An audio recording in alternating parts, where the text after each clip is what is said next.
Genocide. It started it happened between April 7 and July 15, 1994. The Rwandan Civil War took place at that time. We had many discussions here on this program about the foreign influences that were involved in stoking the war in Rwanda. And France was front and center in all that was happening. And we identified France, named France, and demanded from France reparations for what happened in Rwanda all those years ago, 1994. You know, France in Africa is a cancer. France in Africa is a cancer. And one of the things that we're going to have to deal with when we're talking about decolonization and when we're talking about reparations is a role that France played and continues to play, because it's ongoing colonization and enslavement, I dare say, on the continent of Africa and in francophone, so-called francophone countries, including continental Africa and the Caribbean. This is something that we're going to have to take out, and I know a lot of people have been talking about this. But in this space, we're going to have to revisit that. We've had many discussions about that in recent times also, because Ambassador Chiambora Kwao raised that in recent times, and we have returned to those conversations. The CFA francs and all of that, we're going to have to return to the conversation, because we cannot have conversations about decolonization, about neocolonization, about slavery, about reparations without putting France front and center. So here we are. France, we were telling you, in 1994 was front and center in the Rwanda Genocide. They would have had us at the time believe differently. But we knew all along. Even now, they're still saying that even though they hold some responsibility, they weren't totally responsible or some foolishness like that. But what I want to do this morning is to play an audio feature. It's going to be about 23 minutes or so from Al Jazeera, because they have done a good job reporting on this. I don't always agree with them, but they do. They've been doing a good job, and they're continuing to do a good job in reporting, looking back at the Rwanda genocide. And so what we have is two new reports, one commissioned by the French government and one by Rwanda's government. And they both have underscored the role that France played in the 1994 Rwanda genocide. But one critic says Rwandan President Paul Kagame's response to the reports may have more to do with his grip on power than it does on justice. And that critic was once part of Kagame's government, but now he has gone into hiding. And so on one of the episodes of The Take on Al Jazeera, which I'm going to be playing for you this morning, discussed with that a person who has gone in hiding the reports. So we have these two new reports on the Rwanda genocide, and both of them, one was commissioned by the French government, one commissioned by the Rwanda government, but both of them have underscored the role that France played in the 1994 Rwanda genocide. So we want to look back at that. Running African. Now, we've been telling you about the Rwanda genocide, and that we're inside of a milestone, an anniversary, 1994. April 7, the genocide got underway. It continued until July, all the way to July. Now, there are two reports are out, and one of those reports commissioned by the French government, the other by the Rwandan government. We're going to join Al Jazeera's program called The Take to hear more about how both reports have underscored the role of France in the genocide, and to hear also from one of the principals who is a critic of the current Rwandan president, Paul Kagame, but he's now living in exile, and his take on what the situation currently is in Rwanda, but also looking back at the genocide and who was responsible. We go to that from Al Jazeera. It's called The Take. I had a sister who had 5 children who perished in the genocide. In 1994, during the Rwandan Genocide, an estimated 800,000 people were killed. Genocide wiped out my family that stayed in Rwanda. They were all killed. And the story we hear is from the people who survived. There was no one left to tell the story. The world watched, but did not stop the slaughter. Now, 2 new reports are blaming France for enabling the genocide. France was a financier and military arms provider in the fighting. That's David Hibara, a former member of Rwanda's government. He's now in hiding, but he was willing to share his story with us and the role he says that one of the world's superpowers played in it. You cannot be a referee in a match and be a player at the same time. What can these reports tell us about the importance of the narrative around the genocide and what it has to do with how President Paul Kagame is running the country today? I'm Malika Bilal, and this is The Take.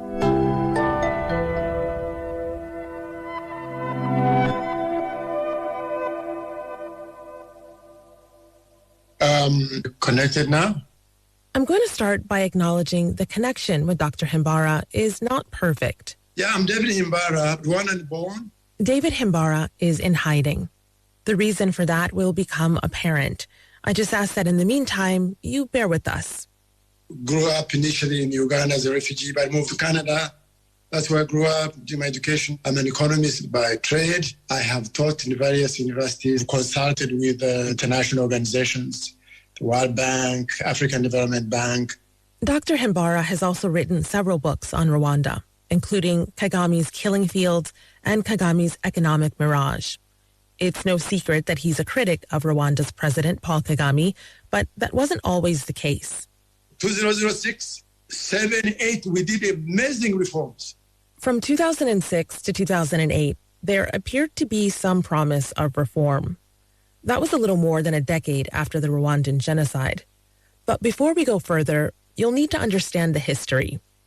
A little bit of background. So Rwanda used to be a kingdom led by Tutsi. The country of Rwanda is majority Hutu, with a Tutsi minority. However, historically, the 2 groups were not divided by ethnicity, but by class. I'm an ethnic Tutsi, so I'm told. The Tutsis were seen as the elites, the Hutus as subordinates. Then came colonialism.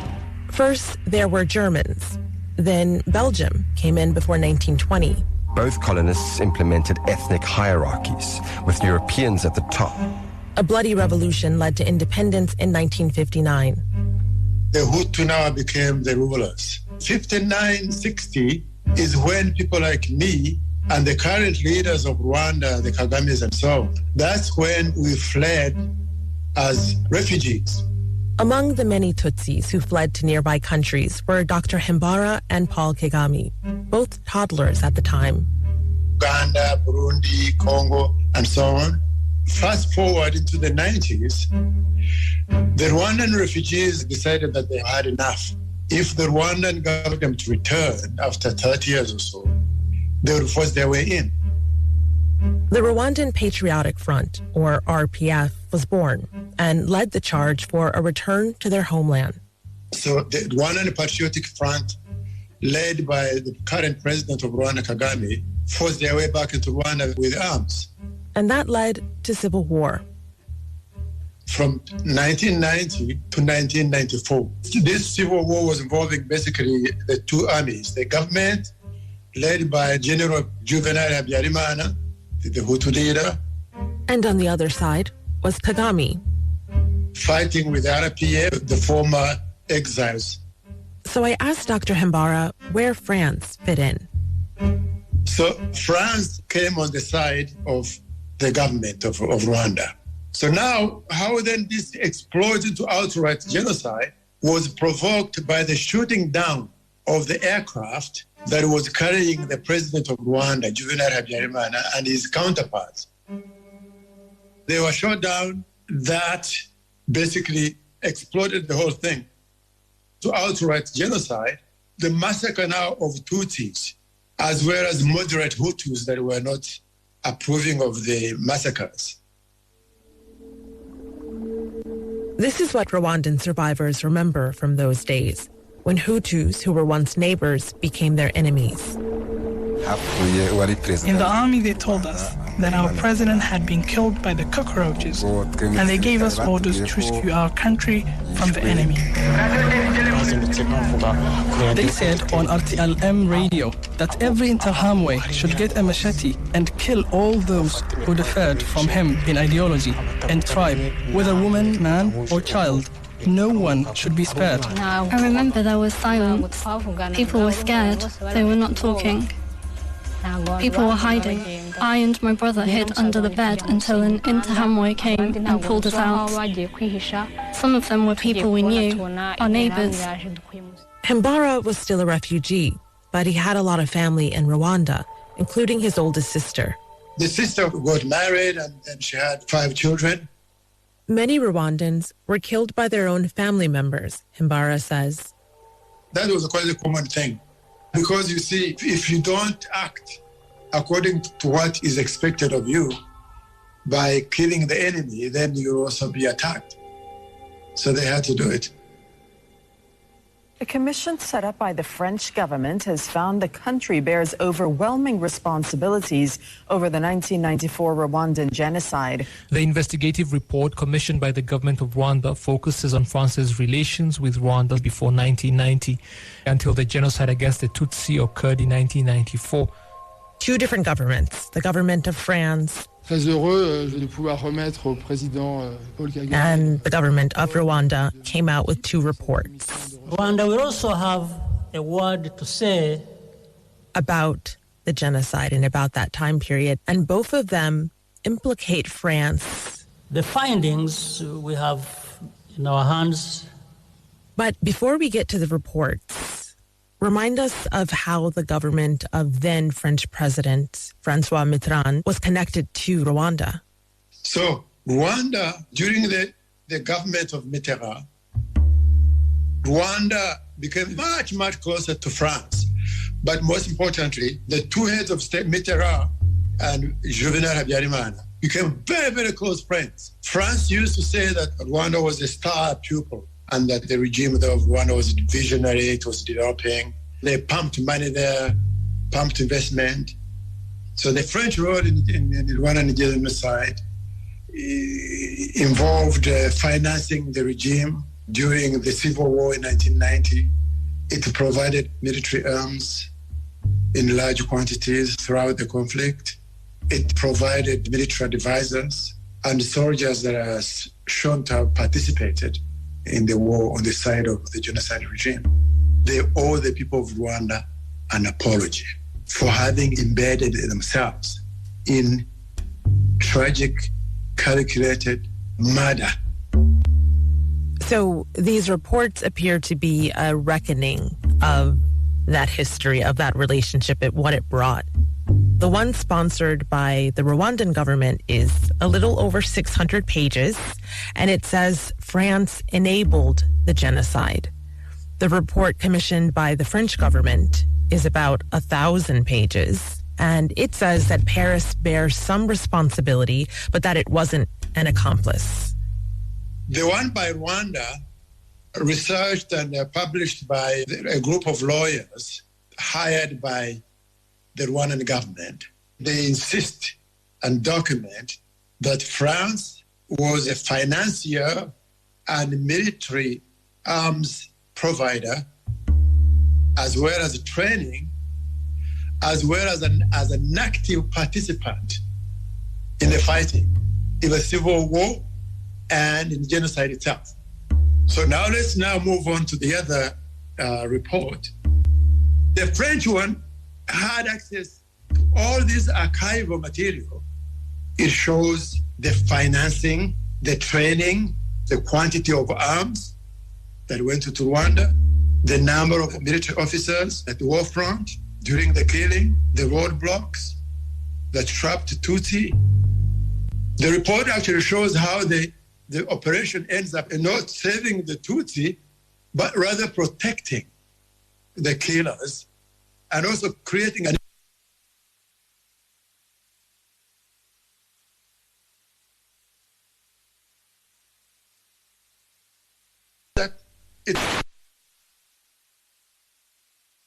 of its finding. Basically, it abandons its own research by saying that France has this overwhelming responsibility of genocide in Rwanda. However, it's not an accomplice of genocide. The conclusion is totally unacceptable. It's outrageous. Basically, it's a sham. So your view on the two reports is that players that were involved in the genocide are responsible for commissioning the report? Yes, absolutely. You cannot be a player and a referee at the same time. But why did these reports come out now, 27 years after the genocide? The French report was first commissioned 2 years ago by Emmanuel Macron, France's current president, and it builds upon his predecessor, Nicolas Sarkozy's departure from the tense French-Rwandan relationship of the past. In 2010, former President Nicolas Sarkozy admitted France made some errors, but he stopped there. Emmanuel Macron wants relations between Paris and Kigali to improve, but he knows that for that to happen, France must face its past. Western diplomacy has been colored by its failure to intervene and stop the genocide. Paul Kagame, who became president following that horrific period, was initially the darling of the international community. But the longer he stayed in power, his grip tightened and dissent was muffled. Now, according to Dr. Himbara, the support is shifting away from Kagame. Let me say that Kagame welcomed this report because it marks an important step toward a common understanding of what took place. It also marks the change. It was like a great photo opportunity. The Americans and the British who have been supporting him through Clinton. Bill Clinton, who was U.S. president during the time of the genocide, honored Kagame. I'm greatly humbled to receive this Clinton Global Citizen Award 2009. George W. Bush and Barack Obama, out of the guilt of not having supported the genocide, he was darling. But during the Trump period, the relationship of Rwanda fell on the wayside, so he started looking for new patrons. So that it was not by accident that Kagame began now to warm up with the French. The only reason that holds back France from doing the right thing, for accepting the responsibility, they know, according to the international law, if you accept being an accomplice to genocide, there's serious consequences of reparations for the damages. This is why they crafted the phrase that France was blind. These things took place, but France was blind. Macron is scheduled to visit Kigali before the summer. It would be his first visit and the first visit of a French president since 2010. And critics like Dr. Himbara say this cozy new relationship is undermining the justice they seek. So now, to Kagame and his friend Macron, we do not accept your reports. The only report that will be accepted by not only Rwandans, it's what happens everywhere where a crime of this magnitude takes place. We have the UN Convention Against Genocide. It is only under the UN that a credible assessment of what happened in Rwanda can take place. But experts we spoke to said an assessment by the UN is not very likely to happen. In fact, in 2003, the UN Security Council voted to replace the prosecutor tasked with meting out that justice. Carla Del Ponte, who was hotly pursuing Kagame's abuses. She was against the split and she expressed her reservation in many occasions. President Kagame does not allow any dissent from whatever quarter. Kagame is now accused of crushing dissenters, past and present. But it's something he denies. This is what he said on Al Jazeera in 2014. What is for sure is that there are such a people that have been carrying out terrorist activities against our country, and our people have suffered on the hands of these people. Most recently, Paul Rusesabagina, the hotel manager who saved over 1,000 people during the genocide, hiding families and children in the rooms of the Mille Collines. I will give you 100,000 francs for all of them. The story was later made famous in the Hollywood movie Hotel Rwanda. I don't have it here. At the Mille Collines, I can get it for you. Just last September, his lawyers say he was kidnapped in Dubai and flown back to Rwanda, where he remains in jail. Has Rwanda broken international law by abducting an exiled dissident? Johnson Busingye, thank you for joining me on Up Front. After an interview about this incident with Al Jazeera, the Al Jazeera program Up Front, the team for Rwanda's Minister of Justice mistakenly sent Al Jazeera a recording, including a practice interview the minister did with his PR team on how to answer questions about Rusesabagina's case. I would be cautious about this is from that practice interview. They put out a press release about the interview or whatever, so they'll be looking for nuggets of hard stuff. For example, saying, I have no idea who paid. Our colleagues at Up Front asked the minister back to answer some follow-up questions. You do know who paid for the plane that transported Mr. Rusesabagina to Rwanda. The conversation you had with your advisors was whether or not to disclose it. Who did? Tell me who did. Yeah, but did I tell you yesterday that I don't know who paid? I'm asking who paid? The government paid. Mr. Rusesabagina had reported President Kagame to a Rwandan war crimes tribunal in 2007 for crimes he said Kagame's forces committed during the genocide. Now, the Rwandan court has accused him of terrorism. Freedom House, an American pro-democracy organization, recently ranked Rwanda as one of the top abusers of so-called transnational repression, saying it's, quote, physically targeted Rwandans in at least 7 countries since 2014, end quote. We asked Kagame's foreign minister for an interview, responding to the 2 genocide reports and to Rwanda's record on dissent. They denied our request. But just a few weeks ago, commemorating the 27th year since Rwanda's genocide, Kagame said this. You know, it's funny because among those who are undergoing trial, there are those who have been living outside, protected, one way or the other. And it is all connected with the story of denial, of distortion, of fabrication, of all kinds of things. I turned back to Dr. Himbara to ask him for his thoughts. What is your take, hearing all of this, knowing what you know on how dissent is being treated by the president's government right now? Kidnapping Rusesabagina, this is routine. Remember when I apologized for the quality of Dr. Himbara's connection? He's about to tell you why it's been so hard to get a good recording. One of the reasons I didn't use my computer to talk to you, I have actually recently fled from my house because we discovered that they know where I live. They? The Rwandan government. So me, I have fled. It's a way of life that's become familiar to him. I fled Rwanda to South Africa. He remembers when he worked for Kagame just over 2 decades ago as the head of strategy and policy. Things started out well. He felt like he was helping reform the country. Then in 2009, 2 things happened, which convinced me that I should leave Rwanda and never come back. The first thing I witnessed, Kagame invited the senior officials to sit in his office, and then he called in the director of finance, the office of the president, and an army captain in charge of security, and he asked them where they bought curtains in his office. He said, no, you did not buy them there. They said, no, we bought them there. Yes, curtains. It's a story he told the New York Times.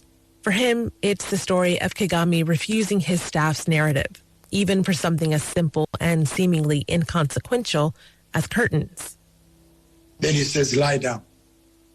Then the soldiers bring like sticks. Kagame beats these people until he gets tired. And then the soldiers take turn. And he's trying to have them to agree that they bought curtains in the shop where he says they bought. Me, I was crying. I was crying throughout. And in fact, I said, you know what, we better call ambulance because this one of them fell down when he tried to stand up. He says, you sit down or else you'll be the next. In the second incident, Himbara says he disagreed with Kagame in a meeting, and it didn't go well. After the meeting, Himbara fled to South Africa, and he says Kagame threatened him. And he said, you better come back because there will be serious consequences. Now, serious consequences, I did not understand it at the time, but serious consequences means death. Because you see, in October 2013, I was in my house in Johannesburg conversing with this guy called Patrick Karegeya. Guess what? On New Year's Eve of that year, Patrick Karegeya was dead.